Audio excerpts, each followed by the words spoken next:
time to finish the end of our story. So they were trying to make the medicine again, weren't they? But their second attempt made the chicken have really long legs instead of making them really big and plump and fat. So he managed to remember a couple more ingredients he left out the first time. So we're now on to Marvellous Medicine number 3. Let's see what happens. Here it is, cried Mr. Kelly Cranky, rushing into the kitchen. 1 carton of flea powder for dogs and 1 tin of brown shoe polish. George poured the flea powder into the giant saucepan. Then he scooped the shoe polish out of the tin and added it as well. Stir it up, George, shouted Mr. Cranky. Give it another boil. We've got it this time. I'll bet we've got it. After Marvellous Medicine number 3 had been boiled and stirred, George took a cupful out into the yard again to try another chicken. Mr. Cranky ran after him, flapping his arms and hopping with excitement. Come and watch this one, he called to Mrs. Cranky. Come and watch us turning our ordinary chicken into a lovely, great big one that lays eggs as large as footballs. I hope you do better than last time, said Mrs. Cranky, following them out. Come on, chicken, said George, holding out a spoonful to medicine number 3. Good chicken, chick, chick, chick, chick, chick, chick, chick, chick. Have some lovely medicine. A magnificent black cockerel with a scarlet comb came stepping over. The cockerel looked at the spoon and it went peck. Cock-a-doodle-doo, squeaked the cockerel, shooting up into the air and coming back down again. Watch him now, cried Mr. Cranky. Watch him grow. Any minute now he's going to start getting bigger and bigger. Mr. Killy Cranky, Mrs. Cranky and little George stood in the yard staring at the black cockerel. The cockerel stood quite still. It looked as though it had a headache. What's happening to its neck? Mrs. Cranky said. It's getting longer, George said. I'll say it's getting longer, Mrs. Cranky said. Mr. Cranky, for once, said nothing. Last time it was his legs, Mrs. Cranky said. Now this time it's necks. Who wants a chicken with a long neck? You can't eat a chicken's neck.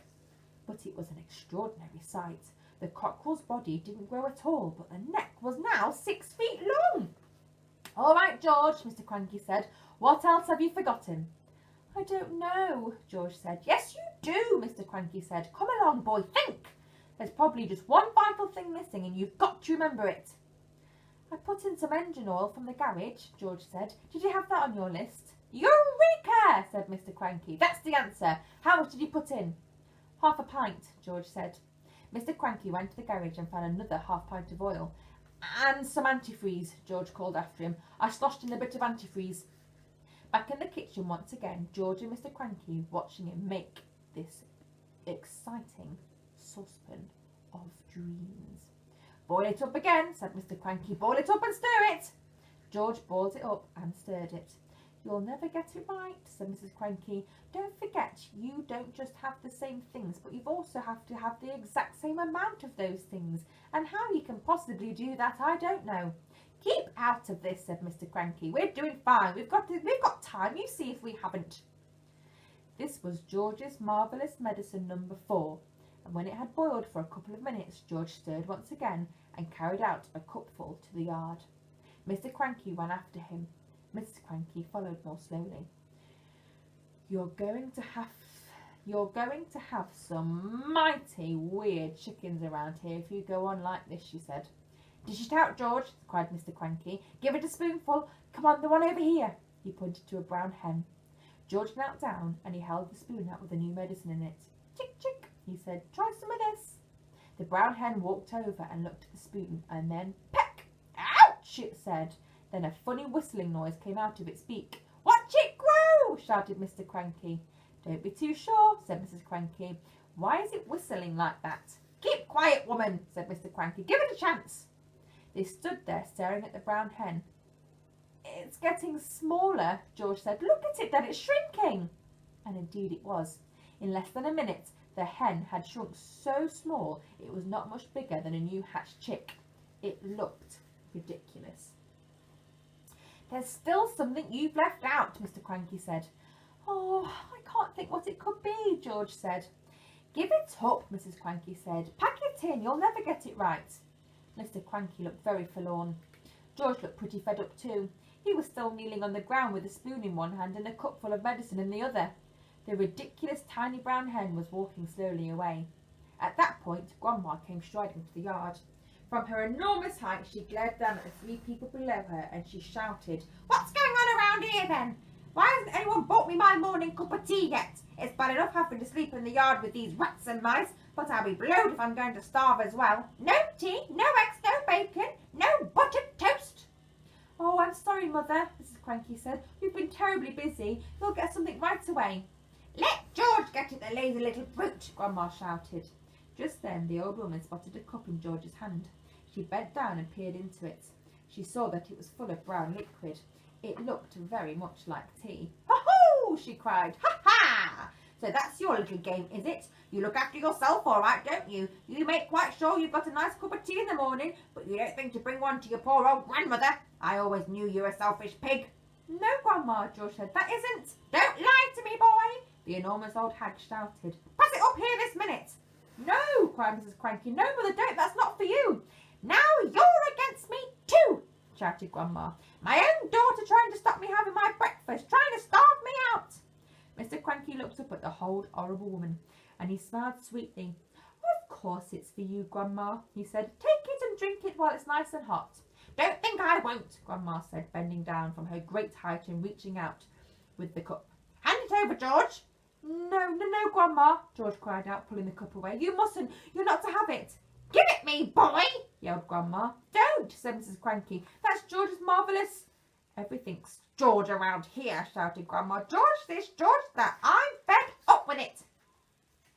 She snatched the cup out of George's hand and carried it to the high out-of-reach place. "Drink it up, Grandma," Mr. Cranky said, grinning hugely. "Lovely tea." "No," cried the other two. "No. But it was too late.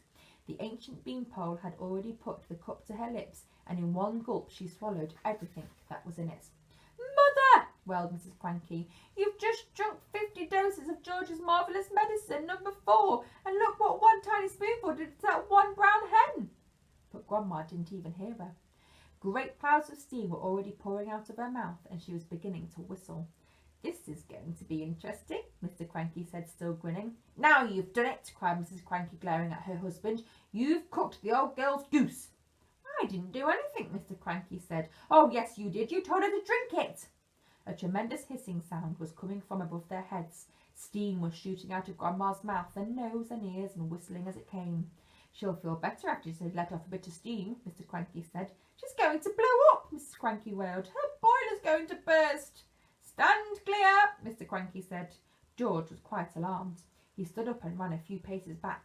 The jets of white steam kept squirting out of the skinny old hag's head, and the whistling was so high and shrill it hurt the ears. "Call the fire brigade!" cried Mrs. Cranky. "Call the police! Man the hose pipes!" "Too late," Mr. Cranky said, looking pleased. "Grandma!" shrieked Mrs. Cranky. "Mother! Run to the drinking town! Put your head under the water!" But even as she spoke, the whistling suddenly stopped and the steam disappeared. That was when Grandma began to get smaller.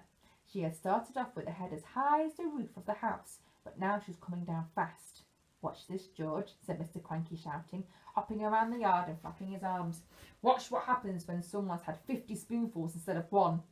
Very soon Grandma was back to her normal height. "Stop!" said Mr. Cranky. "That's just right." But she didn't stop. Smaller and smaller and smaller she got. Down and down she went. In another half a minute she was no bigger than a bottle of lemonade. "How do you feel, Mother?" said Mrs. Cranky. Grandma's tiny face still bore the same foul and furious expression it always had. Her eyes, no bigger now than little keyholes, were blazing with anger. "How do I feel?" she yelled. "How do you think I feel? How would you feel if you'd been the glorious giant a minute ago and suddenly you're a miserable midget?" "She's still going," shouted Mr. Cranky gleefully. "Look, she's still getting smaller." And by golly, she was. When she was no bigger than a cigarette, Mrs. Cranky made a grab for her. She held her in her hand and she cried, "How do I stop her from getting smaller still?" "You can't," said Mr. Cranky. "She's had 50 times the right amount." "I must stop her," Mrs. Cranky wailed. "I can hardly see her as it is." "Catch hold of each end and pull," Mr. Cranky said. And then Grandma was the size of a matchstick and was still shrinking fast. A moment later she was no bigger than a pin, and then a pumpkin seed. Then, where is she?" cried Mrs. Cranky. "I've lost her." Hooray, said Mr. Cranky. She's gone. She's disappeared completely, cried Mrs. Cranky.